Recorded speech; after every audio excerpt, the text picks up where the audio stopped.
Assalamualaikum warahmatullahi wabarakatuh. Perkenalkan, kami dari kelompok 6 yang beranggotakan saya sendiri, Siti Nur Khatimah, NPM 3062056045, dan teman saya yang bernama Desi Wahyunita, NPM 3062056188. Di sini kami akan membahas materi mengenai pertumbuhan dan perkembangan pada tumbuhan dan hewan.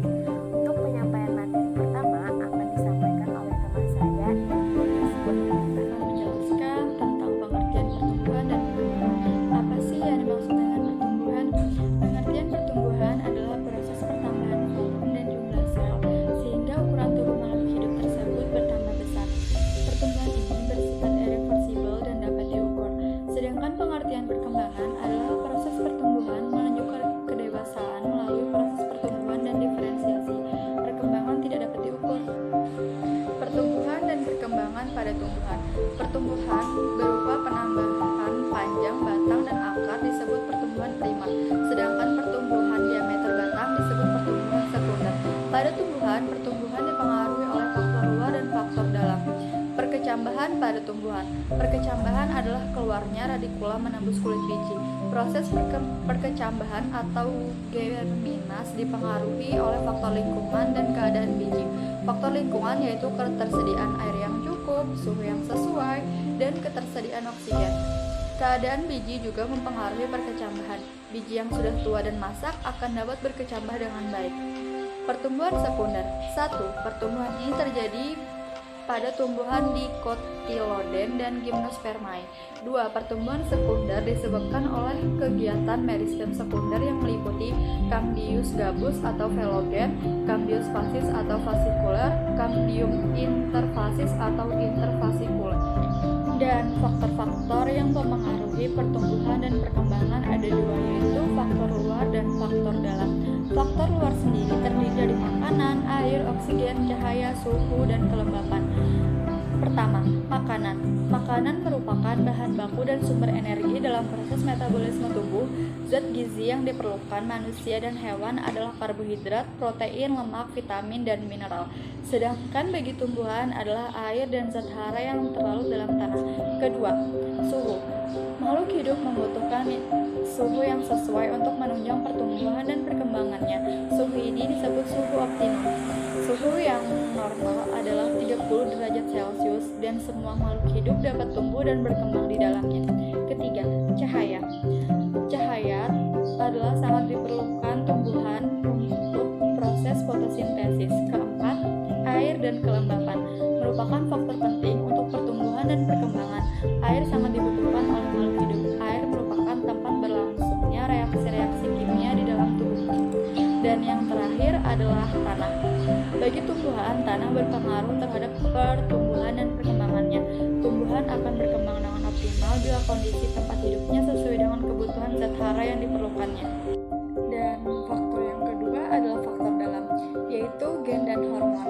Gen merupakan materi pembawa sifat yang diwariskan pada keturunan, sedangkan hormon berfungsi sebagai pengontrol kegiatan dalam tubuh. Kemudian ada pertumbuhan pada perkecambahan. Nah, pertumbuhan pada perkecambahan itu ada dua. Yang pertama epigeal dan hypogeal. Nah, pada perkecambahan epigeal itu epi artinya di atas, geo itu artinya tanah. Nah, itu artinya adalah pertumbuhan yang terjadi di atas tanah. Dilihat pada gambar, seperti dilihat pada gambar itu hipokotilnya memanjang dan kotiledonnya muncul ke atas permukaan tanah. Kemudian pada perkecambahan hypogeal, hypo itu artinya di bawah, sedangkan geo itu tanah. Nah, itu artinya pertumbuhan yang terjadi di bawah tanah. Dan bisa dilihat juga seperti pada gambar, epikotelnya memanjang sementara kotiledonnya tetap di bawah permukaan tanah. Metagenesis. Nah, metagenesis ini merupakan pergiliran keturunan antara fase vegetatif aseksual dan fase generatif seksual pada makhluk hidup. Fase penghasil gamet disebut fase gametofit, sedangkan fase penghasil spora disebut fase sporofit. Selanjutnya ada pertumbuhan dan perkembangan pada hewan. Pertumbuhan dan perkembangan pada hewan. Pertumbuhan pada hewan ditandai dari bertambahnya ukuran seperti tinggi, berat, panjang, serta bentuk tubuh yang sifatnya tetap. Contohnya seperti kupu-kupu yang tidak bisa lagi kembali menjadi kepompong. Kemudian ada perkembangan.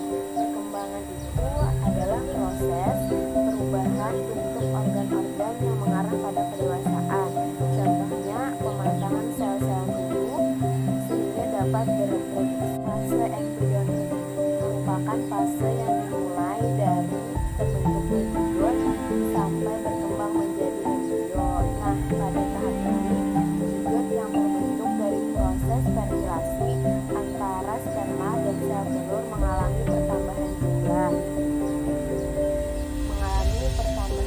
sel akibat pembelahan secara mitosis. Nah, pembelahan secara mitosis ini melalui beberapa tahap, yaitu menjadi morula, gastrula, dan gastrula. Nah, kemudian pada tahap proses lapisan gastrula itu embrio telah terbentuk dan menghasilkan 3 lapisan embrionik, yaitu ekoderm, mesoderm, dan endoderm. Kemudian selanjutnya pada tahap organogenesis atau pembentukan organ. Nah, pada tahap ini proses pembentukan berbagai organ tubuh yang berkembang dari 3 lapisan gastrula tadi, itu ekoderm, endoderm, dan mesoderm. Ekoderm itu membentuk saraf otak, sumsum tulang belakang, epidermis, mata, hidung, telinga, rambut, dan kuku. Kemudian ada mesoderm. Mesoderm itu membentuk otot, tulang jenis, pembuluh darah, ginjal, testis, ovarium, ovidum, uterus, ureter, sistem limpa, dan lapisan rongga tubuh. Kemudian yang terakhir ada endoderm. Endoderm itu membentuk faring, esofagus, lambung, usus, hati, pankreas, trakea, dan paru-paru. Kemudian ada metamorfosis. Pengertian dari metamorfosis adalah tahap perubahan bentuk dan struktur tubuh hewan mulai dari embrio hingga dewasa. Terdapat 2 macam metamorfosis, yakni metamorfosis sempurna dan metamorfosis tidak sempurna. Metamorfosis sempurna ditandai dengan adanya fase yang disebut dengan pupa atau kepompong. Dan bentuk larva dengan serangga dewasa jauh berbeda. Tahapan metamorfosis sempurna ini adalah mulai dari telur, larva atau ulat, kemudian menjadi pupa atau kepompong hingga menjadi imago dewasa. Contohnya adalah terjadi pada kupu-kupu dan nyamuk. Kemudian ada tahap metamorfosis tidak sempurna.